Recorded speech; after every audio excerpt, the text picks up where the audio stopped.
좋아요, 구독! 네, 개장을 약 11분 정도 앞두고 있습니다. 간밤 미증시는 고용지표 발표를 앞두고 혼조세로 마감을 지었는데요. 단 기술주 랠리가 나스닥과 S&P 500 지수를 신고가로 다시 한번 이끌었습니다. 여기에 M7 기업들도 전반적으로 모두 상승 흐름을 보여줬고요. 특징적으로는 테슬라가 소프트웨어를 업데이트한다는 소식에 장중 3% 넘는 급등세를 보여주기도 했습니다. 자, 이렇게 12월 산타랠리를 준비하고 있는 미증시와는 참 반대되는 모습을 보여주고 있는 우리 증시인데 어제장 어떻게 마무리됐는지 화면을 통해서 살펴보겠습니다. 네, 전일장 한마디입니다. 2008년 금융위기 이후 최장 기록 내림세 참 아쉬운 한마디죠. 어제 코스피 코스닥 양지수는 약보합 수준에서 마무리를 지었습니다. 단 장중에는 고점을 돌파하기도 했었기 때문에 계속해서 밀리는 모습이 더욱더 안타까움을 자아냈는데요. 일단 지금 여기에 적혀 있는 것처럼 2008년 금융위기 이후 만약에 12월까지 이런 하방 압력이 더욱더 지속이 된다면 2008년 그리고 2000년 닷컴 버블 이후로 최장 기간의 내림세를 기록하게 되는 겁니다. 여기에 더불어서는 계속해서 우리나라 발목을 잡고 있는 리스크가 더욱더 부각될 것으로 보여지고요. 이와 함께 어제장에선 어떤 테마들이 움직였는지 화면을 통해서 살펴보시죠. 네, 첫 번째 테마입니다. 우선 내년도 전망과 관련해서 긍정적인 장밋빛 전망을 내놓은 섹터들 위주로 알아볼 텐데요. 첫 번째, 게임주가 어제 강세를 보여줬습니다. 내년 신작 기대감의 상승 흐름을 보여줬고요. 추가적으로는 야당이 가상화폐 가세와 관련해서 2년 유예안에 동의했다라는 소식이 전해지면서 게임주와 STO 그리고 가상화폐 관련주 거래소까지 일제히 모멘텀을 얻었습니다. 상승 흐름을 가파르게 보여줬고요. 또 엔터 역시 흐름이 무난할 것으로 보여집니다. 4분기 그리고 내년도에 업종이 견조한 주가 회복이 가능할 것으로 예상이 되면서 엔터 업종도 상승 흐름을 보여줬습니다.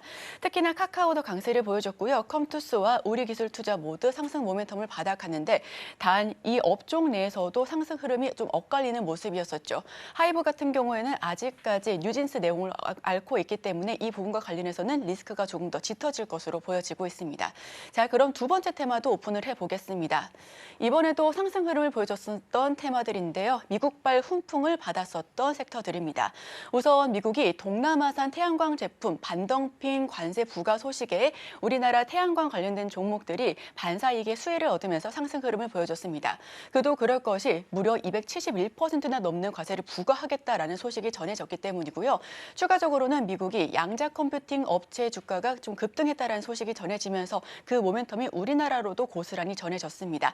관련주가 일제히 모멘텀을 받았고요. 추가적으로는 AI 그 바로 다음이 양자 컴퓨터일 것이다라고 하는 긍정적인 흐름 역시도 나오고 있습니다. 우리나라 양자 컴퓨팅 기업 계속해서 흐름 체크해 보셔야겠습니다. 또 추가적으로는 미국이 국방부 전투기를 드론으로 대거 교체할 것이다라는 전망에 힘입어서 드론 관련된 종목들도 강세를 보여줬는데요. 딥마인드는 상한가 터치했고요. KC 그린홀딩스와 엑스게이트 모두 강세를 나타냈습니다. 자, 그럼 마지막 테마도 살펴보겠습니다.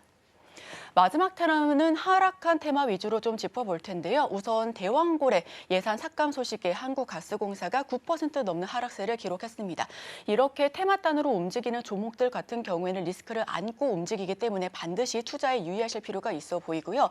또 반도체 역시 밀리면서 장을 마쳤습니다. 디램과 낸드가 폭락 및 미국 반도체 정책에 대한 불확실성이 계속해서 모멘텀을 하락을 부추기고 있는 모습입니다. 칠스법 역시 불확실성을 더욱더 야기하고 있고요. 특히나 디램과 낸드각 같은 경우는 11월 내내 하락 흐름을 보여주고 있기 때문에 반도체 관련주 약세 흐름을 기록했다라는 점도 체크해 보겠습니다. 또 오늘 새벽 들어온 소식으로는 미국 정부가 HBM 관련해서 중국에 수출하는 걸 막겠다라고 하는 취지가 나왔었는데 일단 SK하이닉스 같은 경우에는 미국향 수출밖에 없기 때문에 시간은 좀 벌었지만 SK하이닉스를 제외한 삼성전자와 그 외 밸류체인 종목들은 중국향 매출도 있기 때문에 이 부분은 좀 간과를 못할 것으로 보여집니다. 반도체 관련주 오늘장에서도 시초부터 좀 하락 흐름을 보일 것으로 예상하고 있으니까요. 이 부분도 함께 체크를 해보시고요. 마지막으로는 겨울 수혜주로 불리고 있었던 감성코퍼레이션 역시 주가가 급락한 채 마무리가 됐습니다. 의류주 같은 경우는 통상 가을 겨울 시즌에 굉장히 큰 상승 모멘텀을 보여주고 있고 이번에 블랙 프라이데이 등 소비 역시 굉장히 탄탄했기 때문에 이번 4분기 실적은 나쁘지 않을 수 있을 것이다라는 기대감도 자극했지만 올해 겨울 유난히 또 좀 그렇게 춥지 않을 것이다라는 그런 전망에 주가가 급락한 유지하는 것으로 보여지고 있습니다. 이러한 주가 급락은 내년도 1월 달까지는 무난하게 지속될 것으로 보여지고 있기 때문에 감성코퍼레이션 하방 압력을 크게 받았었고요. 여기에 한국가스공사와 삼성전자 역시 마이너스 흐름을 보여줬었다라고 정리를 해보겠습니다. 바로 이어서 시간 외 특징주도 살펴보시죠. 네, 아시아 증시는 전반적으로 양호했습니다. 딱 한국만 하락하면서 마감했고요. 상승 종목수와 하락 종목수를 좀 비교할 수 있는 ADR 수치 같은 경우에는 과매도권으로 들어왔습니다. 보통은 ADR이 과매도권으로 들어오게 된다면 이제 V자 반등을 기대할 수 있는 시점인데 다만 11월부터는 V자 반등이 나왔다 하더라도 다시 원위치로 돌아가는 패턴을 좀 보이고 있기 때문에 이에 대한 대비도 좀 필요해 보입니다. 사실 오늘 시장도 쉽지는 않아 보이는데요. 일단 대비 함께 해보도록 하겠습니다. 시간의 특징주 먼저 함께 살펴보시죠. 첫 번째로는 이소페타시스부터 보겠습니다. 지난 11월 8일 기억하실 텐데요. 이소페타시스가 가지고 있었던 썰이었죠. 일종의 이야기였는데 유증에 나설 것이다라는 일종의 썰이 좀 돌았는데 그게 11월 8일 기점으로 확정치가 됐습니다. 금감원에서 근데 이 5,500억 원에 대한 유증에 대해서 제동을 좀 걸었습니다. 정정신고서 제출을 요구를 하게 된 건데요. 일단 정정신고서를 제출 요구했다라는 건 하지 말라라는 의미보다는 하지 않는 게 좋을 것 같다라는 우회적인 표현으로 받아들일 수 있을 것 같습니다. 좀 앞으로 돌아가서 이야기 좀 나눠보자면 이 수페타시스 같은 경우에는 이전에 이제 제2호 인수에 대해서 유증 결정을 내린 바 있습니다. 일단 주주 입장에서는 왜 이 수페타시스가 주체가 되어야 되는가라는 부분에 대해서도 화가 날 수 있었을 것 같고요. 두 번째로는 반도체 기업이 왜 2차 전지 소재를 인수하는가라는 부분에 대해서도 의문을 품을 수밖에 없었습니다. 일단 이거에 대한 유증은 계속 이제 진행이 되고 있었던 와중에 금감원이 일단 제동을 걸어줬다라고 보시면 될 것 같고요. 덕분에 9.4% 정도 시외에서는 상승을 했습니다. 그렇다면 이제 중요한 건 이 모든 것들이 마무리되고 나서 주가가 회복할 수 있느냐일 텐데요.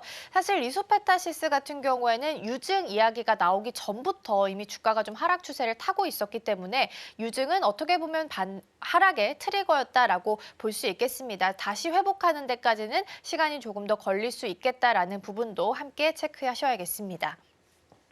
두 번째로는 네오리진 보겠습니다. 파트너사로 조이포트를 두고 있는데요. 네오리진의 가장 대표적인 작품이 아이들 엔젤인데 이 아이들 엔젤을 직접 개발했던 회사입니다. 그래서 같이 파트너사를 맺고 있는데 올해 중국 쪽에서 올해 초부터 11월까지 16개 판호를 확보했다라는 내용이 다시 한번 재부각을 받으면서 어제 시간 외에서도 9.97% 상한가에서 터치하면서 마무리를 하는 모습이었습니다.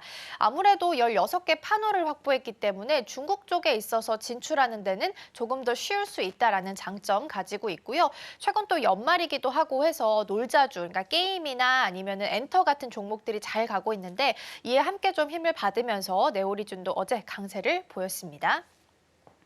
세 번째로는 현대차 보겠습니다. 어제 11월 판매 수치가 좀 나왔습니다. 근데 전년 대비해서 전체 기준으로 보면 3.7% 하락을 했고요. 내수는 12.3%, 해외로는 1.6% 하락한 수치가 나왔습니다. 이 전체 기준으로 봤을 때 국내 완성차 기업이 5곳이 있는데 현대차를 제외하고는 나머지 4곳은 모두 플러스권이었는데 유일하게 현대차만 마이너스권에서 마무리를 지었습니다. 이 수치가 발표가 되면서 시간 외에서도 좀 하락하는 모습을 보였는데요. 다만 현대차는 이제 호재를 좀 찾아보고자 한다면 일단 자사주 매입 소식도 있었고요. 최근에 엑스블 숄더라고 해서 휴머노이드 로봇, 웨어러블 로봇 발표도 있었습니다. 더불어서 이제 트럼프 하면 또 관세를 빼놓을 수가 없을 텐데 그렇다면 강달러 기조 이어질 거고 강달러 기조라면 현대차에게는 호재로 작용할 수 있다는 부분도 함께 보시면 좋겠습니다. 다만 아직까지는 주가에 크게 반영되지는 못하는 모습 보이고 있습니다.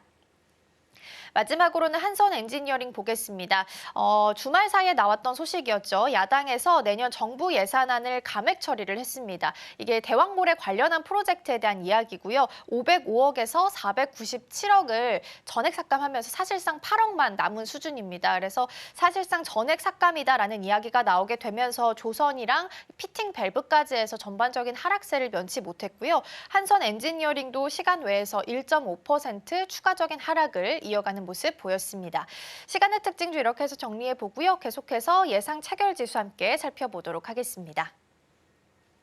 어제 12월의 첫날이었는데 지수는 하방으로 고개를 좀 숙였습니다. 오늘은 출발은 엇갈리면서 할 것으로 보이고요. 여전히 2,500, 700선에 대한 저항 마주치면서 가고 있습니다. 코스피가 그나마 0.49% 강보합 수준에서 출발 준비하고요. 코스닥은 674선에서 출발할 것으로 보입니다.